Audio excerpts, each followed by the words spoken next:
फिर इजराइल का जालिमाना चेहरा सामने आया है। फिर इमदाद के इंतजार में खड़े बेगुनाहों पर फायरिंग हो गई है, जिसमें 27 फिलिस्तीनी मारे गए और कई अफराद जख्मी हुए हैं। गाजा पर इजराइल के जुल्म की ये रिपोर्ट देखिए।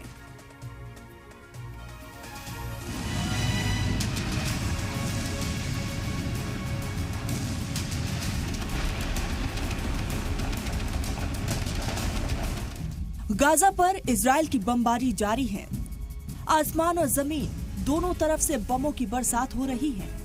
ताजा हमले में जुनूबी गाजा में कम से कम 27 फिलिस्तीनियों की हलाकत हो गई। इजरायली फौज ने अमेरिकी हिमायत याफ्ता इमदादी मरकज के करीब गोलियां चला दी।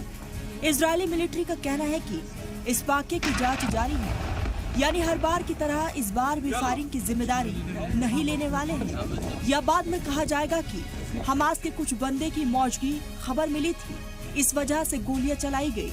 ये फायरिंग राफा के अल आलम इलाके में हुई, जिसमें 90 से ज्यादा अफराद जख्मी भी हुए हैं। रेस्क्यू टीम के मुताबिक इतवार को होने वाली पिछली शूटिंग में कम से कम 31 अफराद की हलाकत हुई थी, जिसके बाद अक़वाम मुत्तहिदा के सेक्रेटरी एंटोनियो गुटरेस ने आज़ादाना तहकीकात का मुतालबा किया था, जबकि अक़वाम मुत्तहिदा के इंसानी हुकूक के सरबराह वॉल्कर टर्क ने हमलों को नाकाबिले कबूल करार दिया था।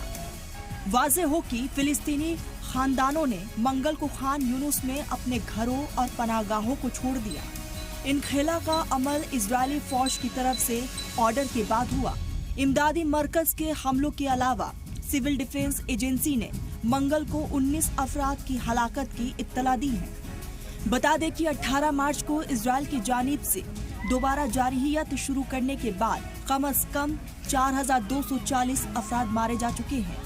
वहीं 20 महीनों के अंदर 54,500 से ज्यादा बेगुनाह फिलिस्तीनी मारे जा चुके हैं, जिसमें ज्यादातर बच्चे और औरतें शामिल हैं। दूसरी तरफ यमन के हौसियों ने मंगल को इजराइल पर मिसाइल दागे, जिसके बाद इजराइल के मुख्तलिफ इलाकों में सायरन बजने लगे। ये अलग बात है कि इजरायली फौज ने दावा किया था कि उसने मिसाइल को नाकाम बना दिया था। ब्यूरो रिपोर्ट, सलाम टीवी।